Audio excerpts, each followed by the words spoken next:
I want my 3rd edition Codex Witch Hunters army back with Inquisitorial Stormtroopers, which apparently is not these, and Battle Sisters together in the same army. For giggle fun reasons, I decided to do this in the most convoluted way possible. Now, we could use the Agents of the Imperium chart, then you can have Imperial Guard with agents like the requisitioned Battle Sisters. But why limit myself? Why not use Genestealer Cult? It's not confusing at all. It actually works. So let's make a 1000 points list. We'll follow the steps in the core book. So we've picked a battle size, I have a piece of paper ready to write down my army, and we know our faction is Genestealer Cult. Next we've got to select a detachment. So let's go with the Brood Brothers Auxilia detachment. And now we pick some units. Well, I would like a Lehman Russ battle tank because its special rule works without needing to have all of the orders and things, because in this detachment you can't use the special orders from officers. I thought, why not 10 Death Corps of Krieg? That sounds like the sort of thing that would be requisitioned by an Inquisitor, and they are veteran guardsmen in the Kill Team game, so that works. They're the kind of elite we want. But which is the best kind of stormtroopers to have? I could have Scions, I could have Kazakin, I could have Jump Scions. Why not every kind of stormtrooper? Well, in this auxiliary detachment, you can't take Scions. Maybe the new drop version will be an exception, probably not, but it'd be nice if they could also be used in the Agents of the Imperium and then get a datasheet in a few months' time. Then the Guard could still ally them in. But it looks like these are going to be Imperial Guard Scions. So I'll take Kazakin. They are very stormtroopery. They have the Stormtrooper armor, they have a range of Stormtroopery weapons, they work. I've got a Chimera. It has a lot of guns, more than the Taurox. Now you'd think, oh, we want the Taurox because the Chimera in the Imperial Guard, its special rule lets officers inside the tank still use orders. We don't have any officers because officers can't use their orders. The Kazakin still can use their order because they're not officers, and they don't have the voice of command ability. They have their own separate ability. By putting the Kazakin in a Chimera, the Chimera can still scout. And this version, which is the Imperial Guard version of the Chimera, doesn't have the weird wording on transports where you can take Inquisitors, but just them models, not any unit that they can join, so not Deathwatch veterans, sorry. And it specifies that Inquisitor models can go in the transport, even though they can go in any transport that their bodyguard can go in. It seems unnecessary and weird wording. So, the Imperial Agents, yes. In the Imperial Agents Codex, it says, if your army faction is not Agents of the Imperium, and it's not, it's Genestealer Cult, and every model has the Imperium keyword, they do so far and will continue to do so, then you can include Agents of the Imperium units. Well, we could have some Navy breaches. They have a demo charge, it feels very Genestealer Cult, but the Kazakin have a melter mine already. Or better, we can include a Deathwatch veteran kill team in our Genestealer Cult army. Either the Navy Breachers or the Deathwatch kill team can be the one retinue unit we can pick, and we'll give them a Rhino, which gives them protection and lets them move up the board quickly. Then we'll also take some Battle Sisters with an Immolator. These are not a retinue slot, these are the requisition slot. And the dedicated transports like the Rhino and the Immolator don't take up any slot. There's just a normal limit that you need to have a unit deployed inside them. So this is a Deathwatch and Battle Sisters and Genestealer Cult video all in one. All of my chickens are home to roost. But this army, which is a Witch Hunters army because it has those Stormtrooper types, it has those Battle Sisters, and it needs a Warlord. Now if we add a Genestealer Cult Warlord, it all breaks because then the force is not purely Imperium keyword. Explicitly, Astra Militarum characters can't be the Warlord, so we have to take our Warlord from Imperial Agents. That is allowed. Any character, unless it says otherwise, can be the Warlord. So how about Draxus the Alien Hunter? The perfect character to lead a Genestealer Cult detachment. So what enhancements and stratagems do we have available? Well, all of the enhancements are for Genestealer Cult characters. We have no Genestealer Cult characters, so we can't take any enhancements. That's fine.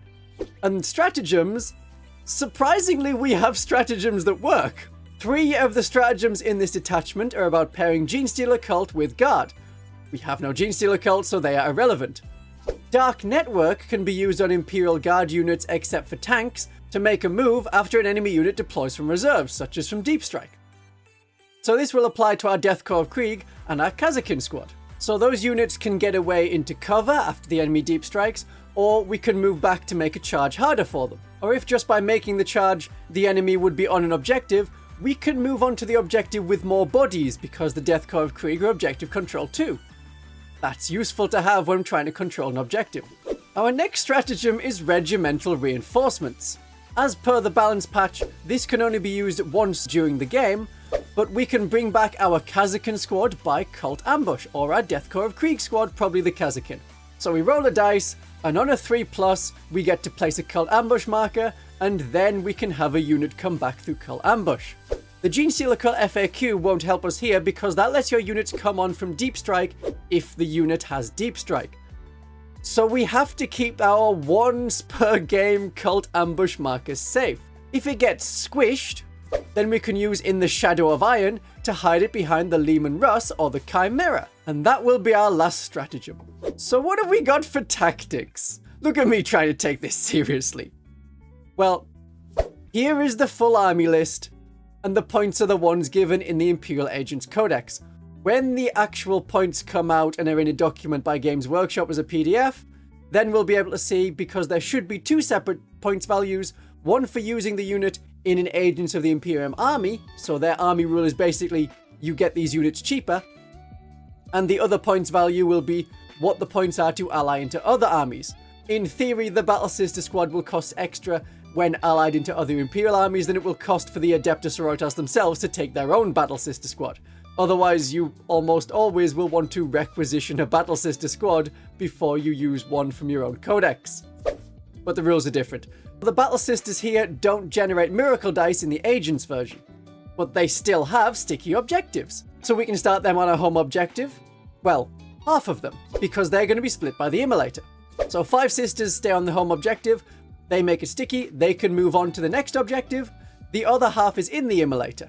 The Immolator has a gun that removes cover for everyone against one enemy unit. So that will include the Leman Russ. That will include the Deathwatch kill team. And the Immolator has twin multi-melters to give us some kind of anti-tank firepower. The sisters inside have a melter gun and a multi-melter to support that. Inquisitor Draxus, our Genestealer Cult warlord, is with the Death Corps of Krieg. Draxus can join any Imperium battle line infantry, and they can be obscured by her Psychic Veil, and unlike the Deathwatch veterans, any that die if the power fails can be brought back through the Death Corps of Krieg medikit. They can complete secondary actions and can shoot pretty well, as Draxus gives them +1 to hit against aliens. The Deathwatch don't need that, you see, because the Deathwatch get full rerolls to hit against aliens. Having both is of course better, but why not share the benefits? The Kazakin scout up to take one objective and then shoot enemies as best they can, which they can do pretty well. They have a range of special weapons. While the Rhino rushes the Deathwatch veterans to an objective. Next turn, they can get out and charge the enemies that threaten the objective. The Deathwatch Thunderhammers can smash tanks, the swords can kill infantry, and the shields keep the unit alive against high armor penetration attacks. The Leman Russ gives longer range shots and removes heavy infantry threatening the Kazakin or the Death Corps. You know, it's not a bad Genestealer Cult army. It has tactics and units that can work. So I tried it for a game. Not because I thought it would do anything amazing, just for how funny it would be if I won. And I lost. Which is no surprise. Having a jumble of units, no real faction rule apart from if you use one stratagem, no detachment rule, and very restrictive stratagems, which you can only use on a couple of units. One of them can only be used one time, and one of them will only be used if you fail with the token, and the third one can only be used if the enemy sets up a reserves unit within 12 of a couple of your specific units. If they set up near the Battle Sisters or the Deathwatch, I don't get to use that. This just doesn't make for a good army. But Genestealer Cult players and Imperial Agent enjoyers may have felt that way already. To get this army up to 2,000 points, you would have to add a Knight or a Titan. We did it before with the Index, and it's the same principle. If every model in your army has the Imperium keyword, You can include one Adeptus Titanicus model in your army, even if it doesn't have the faction keyword. And it doesn't have the Genestealer Cult faction keyword. And Knight Freeblades work in the same way. If every model in your army has the Imperium keyword, you can have a Titanic Knight or 3 Armigers, even if they don't have the faction keyword. Genestealer Cult. So to go to 2,000 points, I would probably have to drop the Immolator, and then I could include a Warhound Titan. I could try this in a tournament. They seem to love rules as written. That's often the attitude. But before you say, whoa, that's proper cracked, bro, or something similar, the Games Workshop 40k app doesn't let you do this. Most apps don't. But the 40k app doesn't show Legends units or updates from the balance patch. It is neither useful for new casual players or for tournament players. So why would we even do this? Fun! Silliness! A desire for giggles! And if you wanted to have a more sensible version of this army, you would have it in the Astra Militarum detachment, the Combined Regiment, and then you would add some officers. Do you want to have more fun in your games of 40k? Well, you could also try these missions. They're fun missions, and you don't need to be the most tournament-focused person or the craziest person with a Genestealer Cult Agents of the Imperium Battle Sisters army. Have a great day of 40k.